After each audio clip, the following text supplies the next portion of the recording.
What's up, weirdos? What's going on, my Pith Army? How's everybody doing?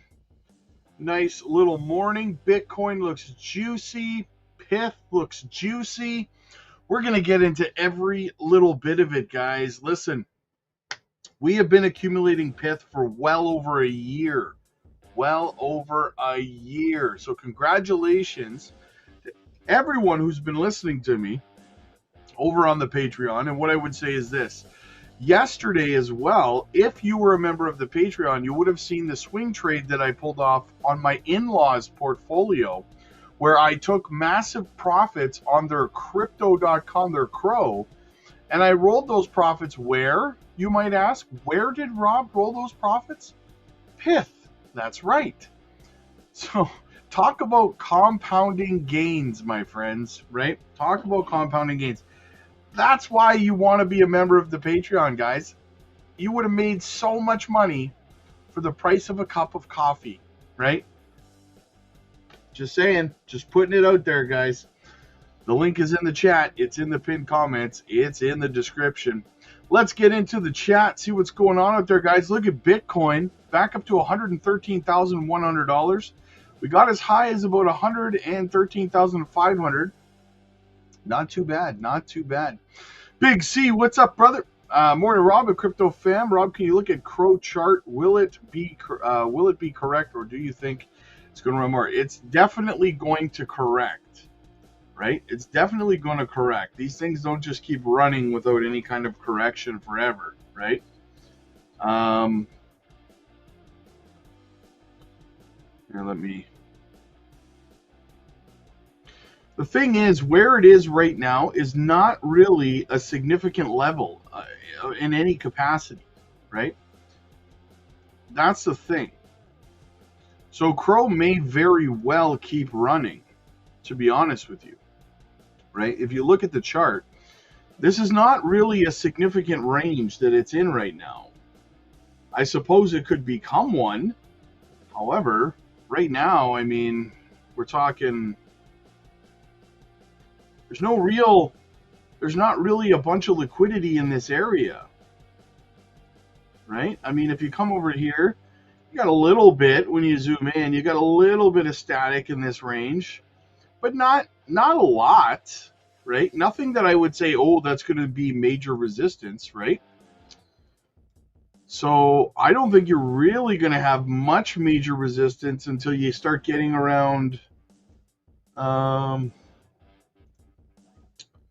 I mean, you could meet some around there. That's around 41 cents 9. You could meet some resistance right around there. That's 44 cents 8. You got a little bit of static right about there at 48 cents 6. Those are the levels I would expect to see some resistance. You don't really have much right now. So, yeah. I could see some consolidation right here for a few days in this white box. I could see that happening for a few days, but I don't think you're going to really meet much resistance till you get up here for significant levels. So, yeah. Let's get into the chat. We only got the one super chat today. Wow, one super chat. I gave you guys Pith. You guys are making money hand over fist right now. Hand over fist with Pith. 63.9%. William, what's up, buddy? Alfredo's in the house. What's going on?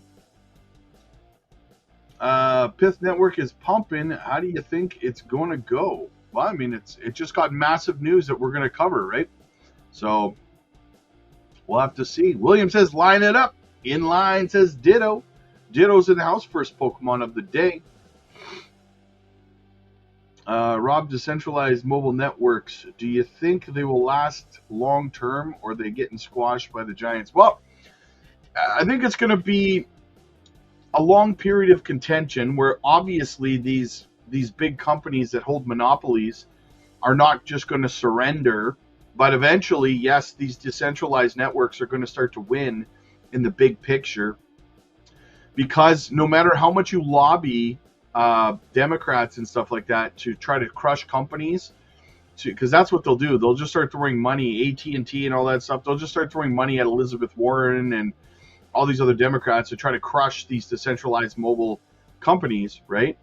But in the end, disruptive technology always wins, right?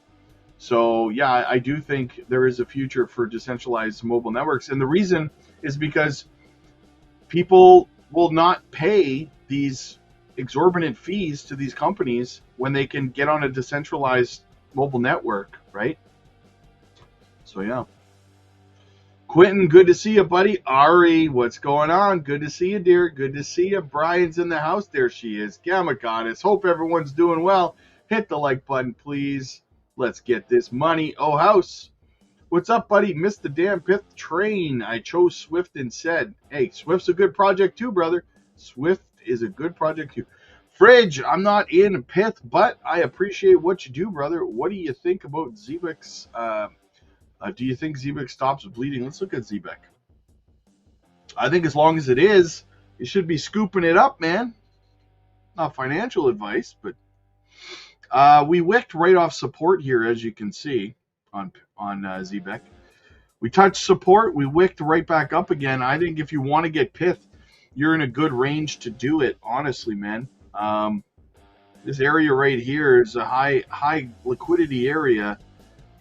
I don't know if you're really going to drop much lower than that, to be honest with you. You might on a wick or something, but I think a little bit of consolidation here where the liquidity is, and then we're going to make another run up here to try to break through 205.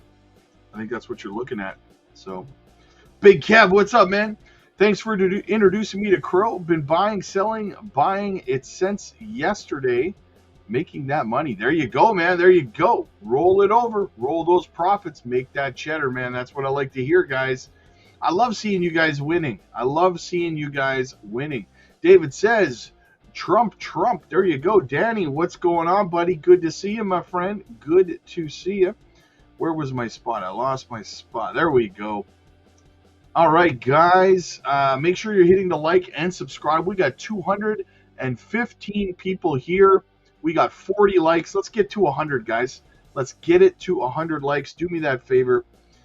Perez, yo. Congrats to all the Pythians. Yes, exactly. Got to call up the White House and get them using Zebek and XCN for real.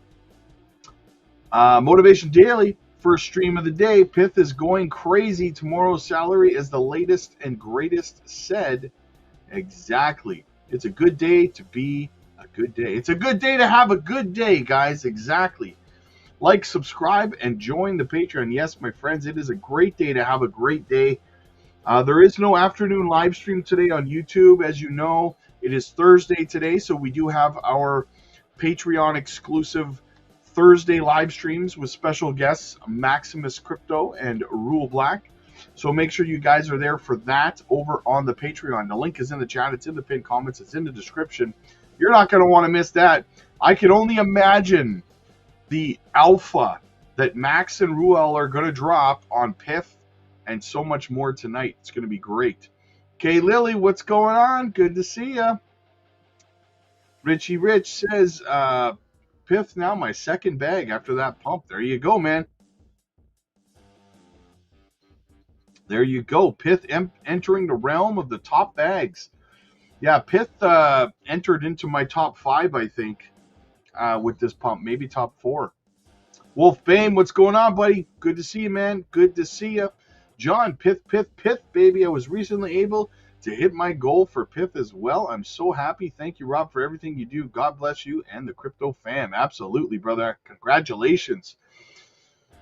Pith all the way. Absolutely. Eric, hey, on my phone, I closed the chat and found the like button. Yeah, guys, find that like button and smash it. Jake the Snake says, I was jack stacked, but sadly, I was not fanny packed. My friend, you got to get fanny packed on Pith. It's a little bit too late. 62.5% up on the day. Dave, what's going on? Good morning, Mike. What's up, Mike? H. Barbarina in the house. PJ Johnson, what's up, man? Darren Swift is just ready to rock it. Yes, I agree. It's going to be moving really violently, really soon.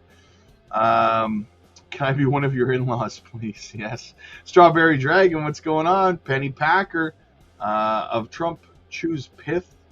Then we're about to take off. Couldn't have imagined more bullish news. Exactly. We are climbing. Our time is now. Let's go. Greased up. Twitch, what's up, man? Me either, Jake the Snake. Me either. Trump's crew will dump into Near protocol soon. Hey, maybe. Near's a good project. What's your thoughts on Swift? What do you think she'll get a big pump? I love Swift coin. Swift is one of my biggest bags, and it will pump soon, in my opinion. Braveheart, what's going on? Almost 70% up now, Pith. Wow. Straw. What do we got? Andrew, what's up, man? Patience is key. Absolutely. I appreciate Swift instead. I choose Swift. Hey, Swift is going to move, man. Don't be disappointed in your Swift. I aped into Pith and Swift 50-50. Nice. Not specifically, but do you think Swift coin will have its day soon? Of course I do. 100%. Swift is one of my biggest bags, man. I am Jab. Stargazer, what's going on? Is it okay to hold Crow? I'm up on Crow, but I don't want to sell just yet. Not until it gets to 80 cents. Well, I mean, you could hold if you want to. There's nothing wrong with that for sure. Personally, last night over on the Patreon, I did a swing trade. I took out all the profits from my in-laws were holding Crow. I was holding Crow in their portfolios for them. And I took their money out of Crow and I moved it into Pith last night. So that's what I did. I mean, Crow's still a good hold long term, but it's probably going to see a correction.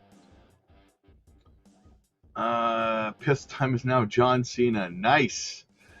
Over the top, what's going on? AF, happy Thursday, brother Rob. Hope you are okay for your health. I still got this pesky cold. I can't seem to shake it. Yes, MB, it is too late to be buying Pith. I would not recommend you buy Pith today. Not financial advice. But no, I would not be going to try to buy Pith today. Not a good idea. If you want to get into Pith, you should wait for a correction, right? I got over 500. Nice bag of Swift. Nice bag of Swift, man. I'm excited for Pith content. We're going to start getting. There you go. Guys, make sure you smash the like button and subscribe, says AF. At least appreciate Brother Rob's hard work and follow him. Yes, exactly. All I'm asking for is for you to hit the like and subscribe. Swiftcoin's looking wonderful. Absolutely it is. We got 241 people watching. We got 56 likes, guys. That's like a kick in the sack. Come on, hit the like button.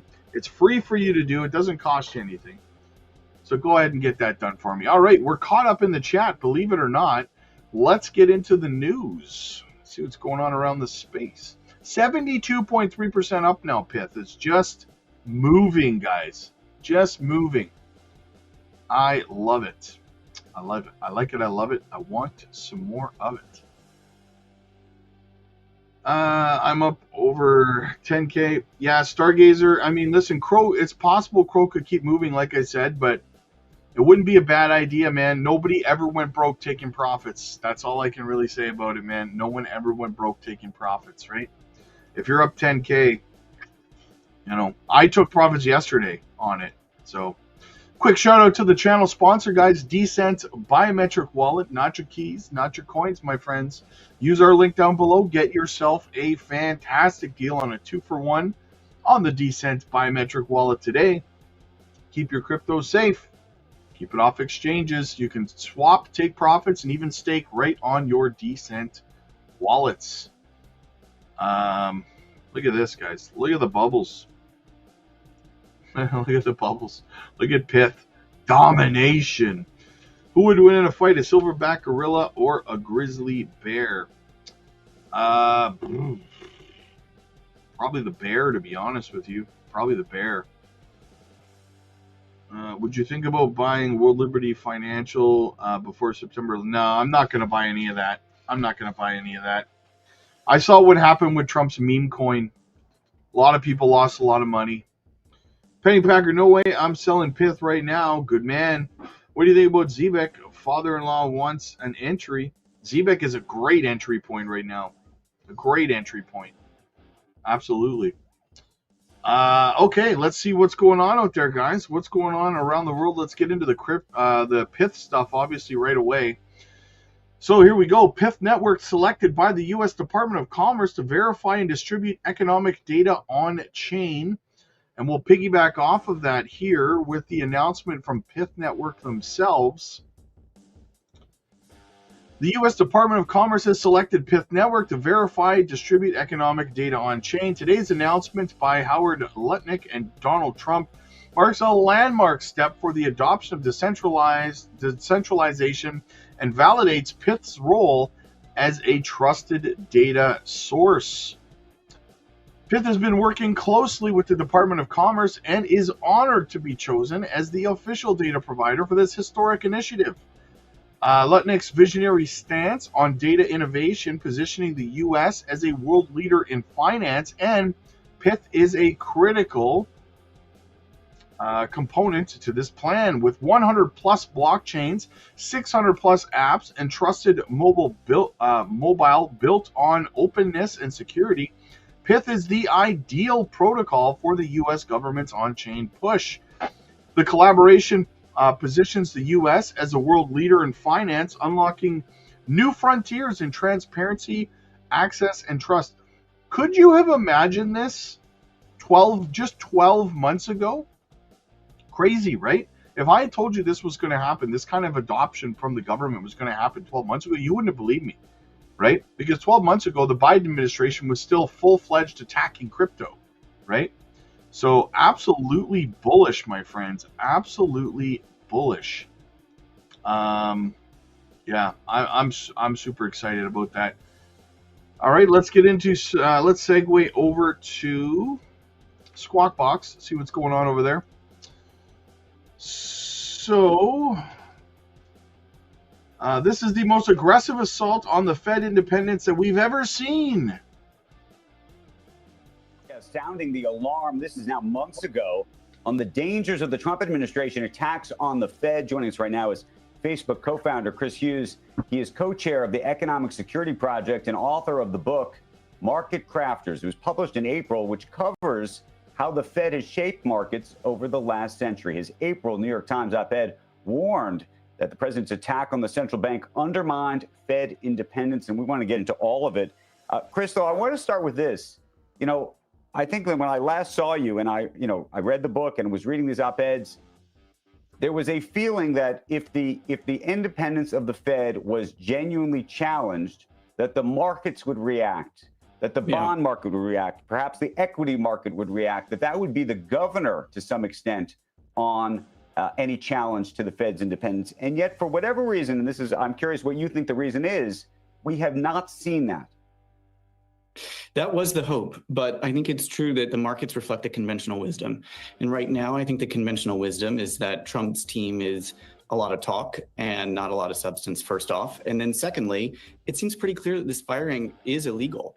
And I think markets expect that there'll be a preliminary injunction at the district court level and that the Supreme Court will hold it up. And perhaps there's even one more reason for market optimism, which I don't necessarily share, but that's that the idea that the administration is recognizing that they can only fire a governor for cause. I mean, back in April, we were all worried that they could just fire governors just like they'd done at the FTC and elsewhere. Now, I think that the reality is that this is the most aggressive assault on Fed independence that we have ever seen. I'm a historian of the institution, and there's been all kinds of jawboning, all kinds of threats, even leaks from the president to smear the chair. This is in a totally different league, and I think that we should all be significantly more concerned than the markets seem to be.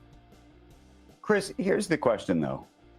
If, in fact, Lisa Cook did something that was illegal or even immoral, does she have an obligation to step down on her own? Putting aside whatever you think the president's doing, could we hold both ideas in our head, which is to say, you could argue that this is a weaponization and a challenge against the independence of the Fed in terms of how this is being orchestrated.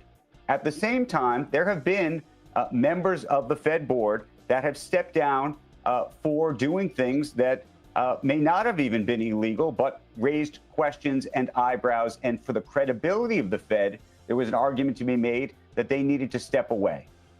not for a paperwork error that was made 5 years ago that has nothing to do with how she's executed her time on the job. Listen, we know exactly what happened. I'm sorry, but if Trump did this 5 years ago, this very gentleman would be on Squawk Box right now screaming for an impeachment.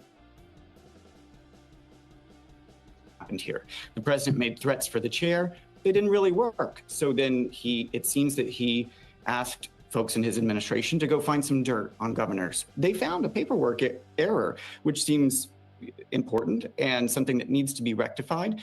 However, it does not go in any way to Lisa Cook's ability to be a governor of the Federal Reserve and to execute her responsibilities effectively. You got to tell me that people— It questions her ethics.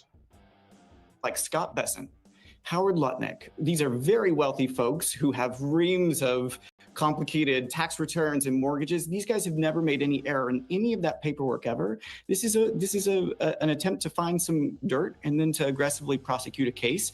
And Lisa Cook should say, no, this is not for cause, and I won't step down. A paperwork error, if that's what it is different from intentionally misleading something, though. I mean, I guess if that is indeed what happened, do you think she'll come out and publicly clarify that before too long? And if she does, do you think this will go away or not? She should. I mean, for this to actually be mortgage fraud, which is the term that the administration is using, you have to have the intent to defraud. And I suppose it's theoretically possible that that's true, but it seems very unlikely. I suppose it's theoretically possible that she could have had the intention. It's theoretically possible, I suppose, right? But it's a long shot that someone would do something dishonest for money, right? It's a long shot.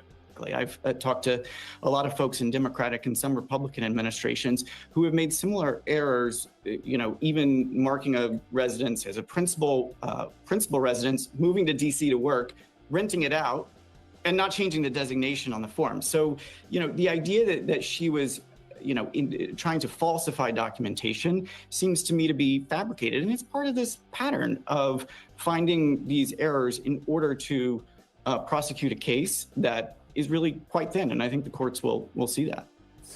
Chris, let me ask you this then. Oh, go ahead, Andrew. Go ahead, Will. No, go ahead, Will. Well, it's not on the Fed. I just wanted to move on the debate a little bit, so maybe we'll finish back up there with Andrew. But a topic we were discussing yesterday, Chris, interested in your take on this. It stems from this very sad case, but the question at hand is whether or not the next decade will see the big tech players that dominate, the AI names, be classed as publishers in legal frameworks or indeed just common discourse in a way that obviously Facebook and other social media platforms weren't. Because a machine that they own and developed are telling you things, are the owners of that machine responsible for the content? They are, and they seem to know that. So there's the law, Section 230, which many of your viewers, I'm sure, have heard of, passed back 25 plus years ago in the late 90s, which says that if you are a platform, you're not responsible for the stuff that people post on your platform. In other words, that's not original content that you are responsible for. That's something that those folks posting it post for, and that gives blanket immunity. Unprecedented, doesn't exist in any other industry, to companies like Facebook and Google. Now, it's been questioned in the courts in recent years, but so far that still holds.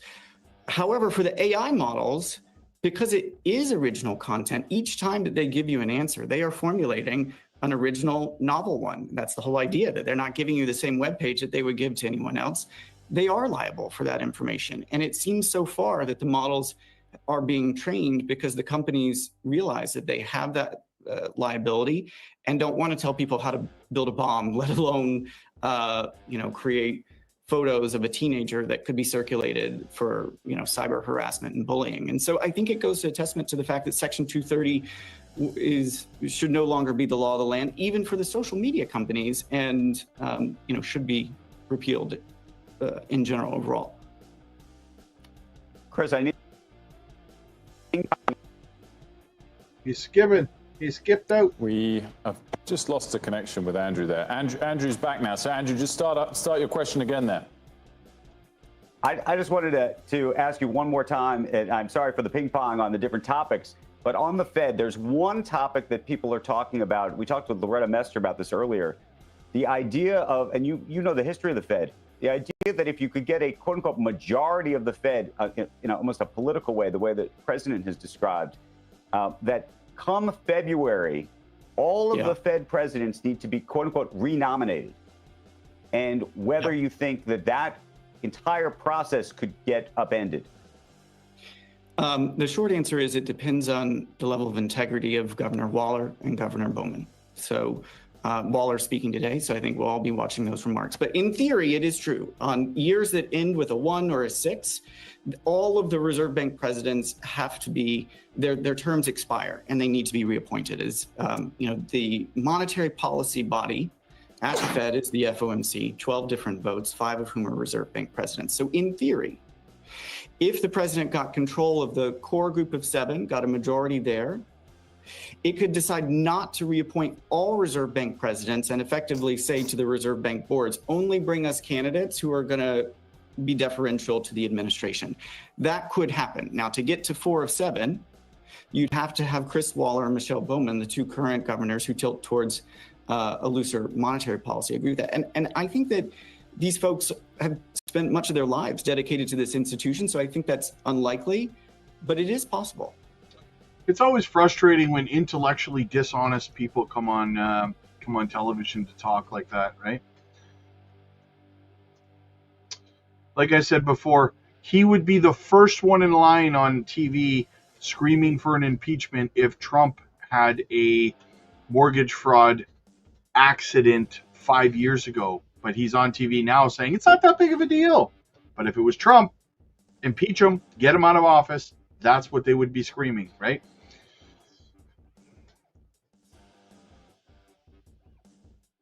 Ramona, happy Thursday. Absolutely. She says, and the Fed hit the like. There you go. This guy, F-O, yes, absolutely. Candyman, what's up, man? Pith, baby. I asked my wife why she married me. She said, because you're funny. I said, I thought it was because I was good in bed. She said, see, you're hilarious. Nice. Well done, man. Well done. Eddie Robbins, the GOAT. God bless you, sir. God bless you too, brother. Thank you so much.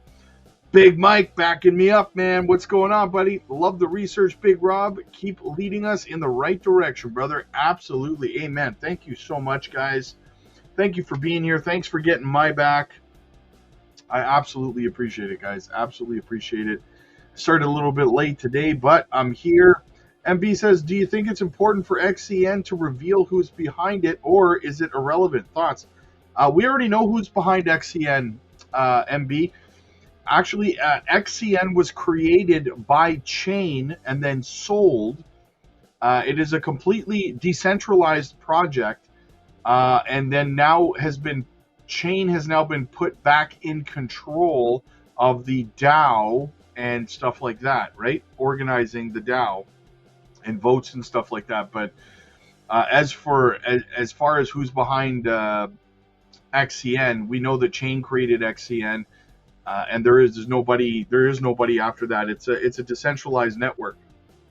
So yeah. All right, what do we got? Ethereum supply shock. Institutions quietly amass 8% as price nears $4,600. Institutions and corporate buyers are rapidly consolidating Ethereum supply, controlling nearly 8% of all circulating tokens. This is the market that is gradually changing its face and causing speculation of an imminent supply shock as Ethereum trades at almost $45.90. According to recent statistics, BlackRock is reported to have been among the heaviest accumulators of institutions. Since May, the asset manager has acquired over 2.26 million Ethereum, with its most recent acquisition being a $300 million purchase. The firm's buying rate has reflected the previous achievements of Bitcoin's ETF markets, which is why analysts believe that the same supply dynamic applies to Bitcoin. Corporate treasuries are also playing a larger role in this shift. Their numbers were meager only a few months ago, but they are now grouped together with a total of more than $3.3 million ETH. That is 2.75% of the supply, and their market worth is more than $14.5 billion. Ty, good to see you, buddy. Paul, good to see you, my friend. BitMine has emerged as a standout among corporate buyers, led by analyst Tom Lee. The company's purchased 1.7 million ETH within 50 days. Lee did not hesitate to reveal that BitMine intends to own 5% of the overall Ethereum supply, which is indicative of the magnitude of corporate ambitions. Yes, I do like Rachel. I do like B3. Yes, it is a good project. Ether funds are further reducing the supply, with approximately 5% of the overall Ethereum currently being held. This value is approaching 6% of Bitcoin ETFs. Market analysts have begun to refer to ETH as digital oil because it is of its interpretive role in driving blockchain networks and stablecoins. Despite these large-scale acquisitions, price action remains mixed. Ethereum recently touched highs of $4,650 before slipping below $4,500. Short-term economic activity was less active, with daily trading volumes decreasing by 19% to 40.77 million. Analysts warn that a sustained move beyond $4,650 to $4,700 range could open the door to further rallies. An upsurge would take Ethereum to $4,900 and maybe even $6,000, thus pointing out how institutional demand can drive the second swing. Ethereum's supply structures constricting under the pressure of institutional and corporate accumulation, with millions of tokens removed from circulation. The quiet buildup suggests growing scarcity that may strengthen upward price movement in the months ahead. Stay tuned, guys. Jacked, stacked, and fanny packed on Ethereum. You know it, you love it. Let's segue back over to Squawk Box, guys. What else we got going on? CDC director fired by the Trump administration. Dun, dun, dun. Administration saying it has fired the director of the CDC, but attorneys for the director, Susan Monera, is saying she's being targeted for refusing to, quote, rubber stamp unscientific directives. Joining us right now is former Obama administration health policy director, Dr. Vita Patel. She's a primary care physician, also an NBC News and MSNBC contributor. Good morning to you. You know, we keep having these scenarios where somebody's getting fired by the administration and then saying that they're being unjustly fired. I'm curious, as you're watching this out, because this is playing out in your world, what's your initial impression, and what do you think has to happen before we even get into the implications of all of this? Do you think anybody who gets fired anywhere ever sits back and goes, yeah, that's justified? Everyone says they're unjustly fired. Yeah, I do think that, Andrew, there are a couple of things to keep in mind. This is actually a pretty historic CDC director because it's the first ever Senate-confirmed CDC director. Previously, didn't require Senate confirmations. It didn't have to go through that process. That means that she got support from Republican senators, had to do the testimonials in front of Congress, the whole 9 yards, which is just an additional hurdle, but also creates a little bit, I think, of what came as a groundswell of support from both the public health community and bipartisan politics, which is not necessarily easy to do. So I do think that that's important for the context. That, and keep in mind that we've got August 8th, the tragedy that struck the CDC on her watch, meaning not her fault, obviously, but certainly something she had to deal with just weeks into her tenure, a shooting at the Atlanta campus that's still resonating and reverberating for the staff. So I do think that backdrop, Andrew, is important because it's a unicorn event, these things that could only happen on top of what you just mentioned about other Trump officials. Dr. Patel, let's talk then about the implications as you see them from a health perspective. Obviously, we're walking into the fall. Lots of folks hopefully taking the flu vaccine. I know there's a question about taking the COVID vaccine and everything else.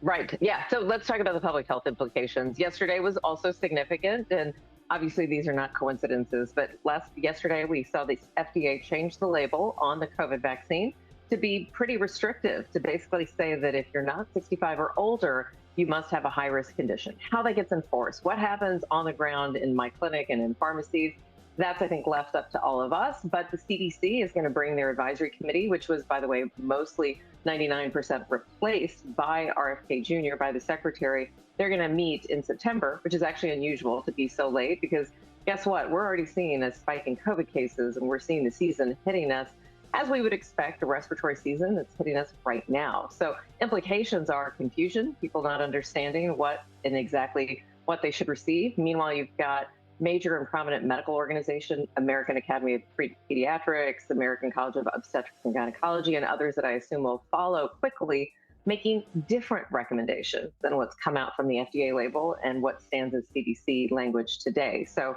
that'll create confusion when you're walking into your retail pharmacist or into your doctor's office, and we'll have to. Well, that's my question to you, which is what do you recommend to those who are watching right now as it relates to these issues?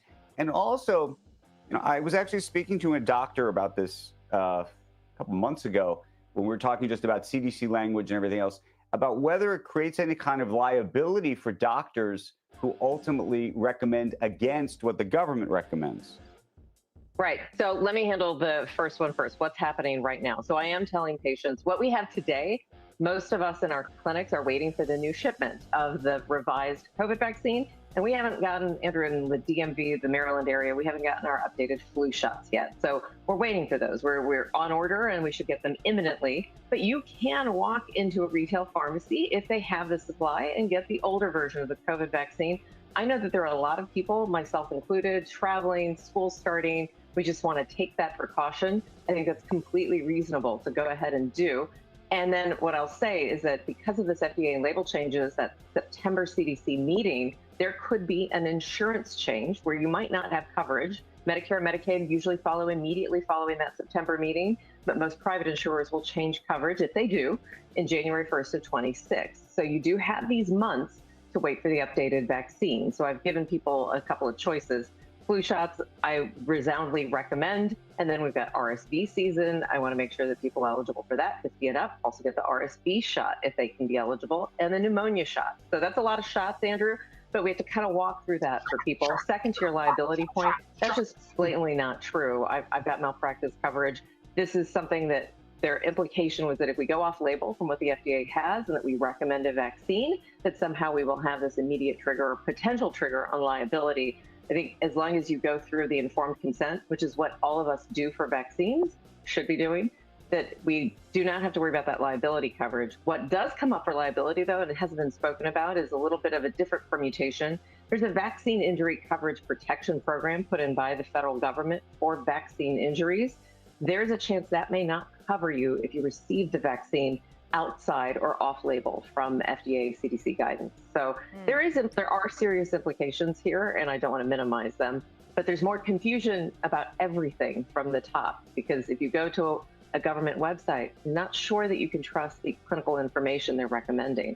And I think yesterday's departure of not just the CDC director, but other staff confirmed that. So then how quickly do you think this void can be filled at the CDC? Senator Bill Cassidy, who is a Republican from Louisiana, said that CDC's high-level departures will require oversight by the Senate Health Committee that he runs. What do you think he means by that? And, you know, how unprecedented is that type of Senate oversight over the CDC? Yeah, Leslie, so, you know, I'm getting old. My job before I worked in the Obama administration was a staff director for that very committee under Ted Kennedy. So I know exactly what the senator is talking about. We had oversight staff. We conducted oversight hearings. We conducted investigations on an ongoing basis. That's what he's referencing. I think that is the bare minimum. Let me just say, I can authoritatively tell you that that's the bare minimum of what a committee can do. A committee can actually advance, and because this is a Senate confirmed position, a committee can actually advance, and the senator himself could advance a slate of nominees. We did that on a regular basis.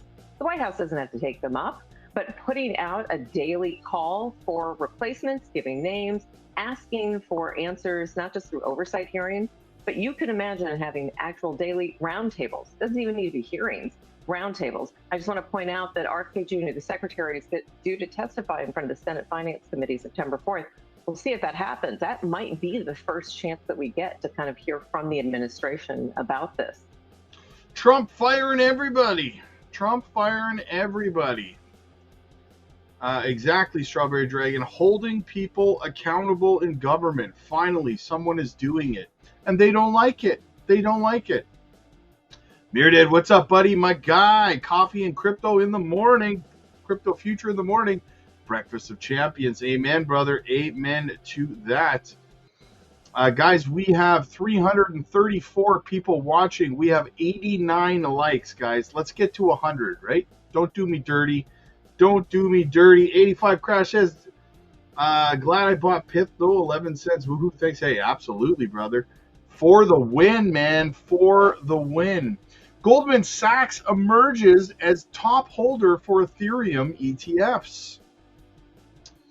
Goldman Sachs has emerged as a leading institutional holder for Ethereum-based ETFs, reporting a $721.8 million position. This equates to 288,294 Ethereum and places the firm ahead of other major players like Jane Street and Millennium Management. Jane Street's exposure totals 190.4 million, while Millennium holds 186.9 million in Ethereum ETFs. The firm's substantial allocation reflects Ethereum's new role within institutional portfolios beyond its original as a tech-centric asset. Goldman Sachs' position marks a pivotal moment in Ethereum's journey towards mainstream acceptance in global finance. It now stands alongside traditional assets such as equities and bonds. The move by Goldman Sachs indicates Ethereum's evolving identity as a foundational financial asset. Ethereum ETFs holding across and institutional categories reached 2.44 billion by Q2's end. This collective exposure amounts to 975,650 Ethereum, indicating a significant increase in Ethereum's adoption among financial institutions. Investment advisors led the shift, amassing 1.35 billion in Ethereum ETF holdings. Their portfolios now contain 539,757 ETH, reflecting a net quarterly addition of 219,668. Hedge funds also increased their participation, controlling $687 million, or approximately 274,757 in exposure. This represents a 104% increase over the previous quarter. Brokerage firms follow with $253 million worth of Ethereum ETF shares. Their exposure increased by 15.4%, with an extra 13,525 Ethereum in the quarter. Pension funds and banks, in contrast, limited their exposure, which is an indication of different degrees of conviction in the different sectors. Ethereum ETF inflows increased between June 30th and August 26th by 4.2 billion to 13.3 billion. Wow.